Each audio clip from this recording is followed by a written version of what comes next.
ছাড়া কি business expense claim করা যায়? ধন্যবাদ সম্মানিত উদ্যোক্তা ভাই বন্ধু যারা এই প্রশ্নটি করেছেন বা যিনি এই প্রশ্নটি করেছেন। প্রশ্নটি হচ্ছে টিআরএন। এখন টিআরএন বলতে tax registration number. Tax registration number বলতে সাধারণত ভ্যাটকে উনি বুঝিয়েছেন। কর্পোরেট ট্যাক্সের ক্ষেত্রে আপনার যদি এরকম হয় যে কর্পোরেট ট্যাক্সের ক্ষেত্রে আপনি ক্লেম করতে পারবেন কি পারবেন না, প্রথম কথা। আহ, সেক্ষেত্রে আপনার যে এক্সপেন্সটা আপনার ভ্যাট থাকুক আর না থাকুক, কর্পোরেট ট্যাক্সে কিন্তু আপনি অপারেশনাল এক্সপেন্স হিসেবে আপনি ক্লেম করতে পারবেন। টোটাল যে এক্সপেন্সটা গিয়েছে সেটাকে আপনি ক্লেম করতে পারবেন আপনি কর্পোরেট ট্যাক্সের ক্ষেত্রে। কিন্তু এখানে যেটা হয়েছে যে ভ্যাটের যদি টিআরএন না থাকে, আপনার টিআরএন নেই বা আপনি এলিজিবল হননি, তাহলে কিন্তু আপনি এটাকে ক্লেম করে আদায় করতে পারবেন না। অর্থাৎ ইনপুট ভ্যাট যেটা দিয়েছেন সেটা আপনি ক্লেম করতে পারবেন না। তো এই ক্ষেত্রে আপনার মনে রাখতে হবে যে এক্সপেন্স ক্লেম করার জন্য আপনার অবশ্যই কি থাকতে হবে, টিআরএন থাকে, ভ্যাট টিআরএন থাকতে হবে। ভ্যাট টিআরএন না থাকলে সেটা আপনার কোনোভাবেই এক্সপেন্সটাকে আর আপনি ক্লেম করে নিয়ে যেতে করতে পারছেন না, ভ্যাটটা আদায় করতে পারছেন না, নিতে পারছেন না। তো এই জন্য অবশ্যই আপনার থাকতে হবে টিআরএন বা ভ্যাটের টিআরএনটা। কর্পোরেট ট্যাক্সের ক্ষেত্রে কোনো সমস্যা নেই, আপনার ভ্যাটের টিআরএন থাকুক না থাকুক, আপনি এক্সপেন্স যেটা হয়েছে আপনার, সেটাকে আপনি এক্সপেন্সটাকে ক্লেম করতে পারবেন। শর্ত সাপেক্ষে অবশ্যই আপনার প্রপার এভিডেন্স থাকতে হবে। আর ক্লেম করার জন্য আপনার মনে রাখতে হবে কিছু বিষয় আমরা সচেতনতা এবং সতর্কতার সাথে সবসময় এটাকে বিবেচনা করব। প্রথম কথা হলো আপনার ইনভয়েস যেটা ক্লেম করছেন সেটা বিজনেসের নাম থাকতে হবে, প্রপার অ্যাকাউন্টিং থাকতে হবে।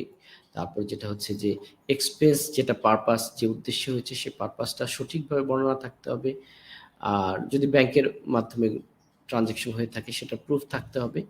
এবং আরেকটি মনে রাখবেন, আপনারা সাপ্লায়ার রিস্ক ফ্রি হতে হবে। অনেক সময় দেখা যায় যে আমরা কোনো কিছু পারচেস করেছি বা এরকম এক্সপেন্সের এসেছে, পরবর্তীতে ভ্যাট ডিরেজিস্ট্রেশনের সময় যে দেখা যায় যে অনেক জটিলতায় পড়ে যান, বিকজ তার ম্যাক্সিমাম সাপ্লায়ার দেখা যাচ্ছে আপনার ডিরেজিস্ট্রেশন করে চলে গিয়েছে বা বিজনেস বন্ধ করে দিয়েছে বা তাদেরকে খুঁজে পাওয়া যাচ্ছে না।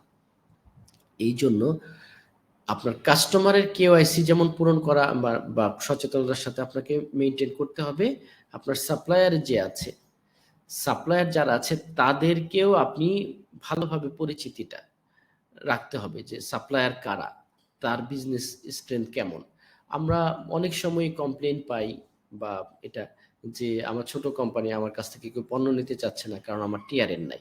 এটা কেন, বিষয়টা মার্কেটে কেন হচ্ছে? বিকজ যিনি নিবেন উনি ধরে নিচ্ছেন যে ওনার টিআরএন নাই, ওনার সেই সক্ষমতা নাই, উনি আবার বিজনেস কয়েকদিন পরে উঠে যাবে কিনা। উঠে গেলে আমি যে আজকে এক্সপেন্স গুলো করছি সেগুলো ক্লেম করব, ভবিষ্যতে আবার এফটির থেকে জটিলতার মধ্যে পড়বো কিনা।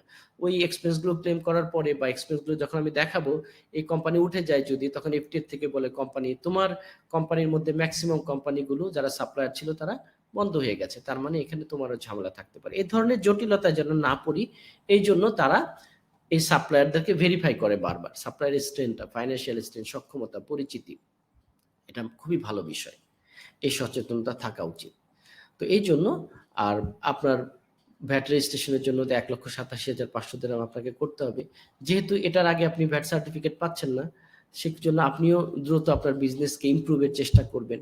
এর ক্ষেত্রে আপনার নিজেরও লাভ হবে, টোটাল অর্থনীতির লাভ হবে এবং সমাজের প্রত্যেক জায়গাতে আমরা রিস্ক ফ্রি বা রিস্কের পরিমাণ অনেক কমে যাবে। ধন্যবাদ।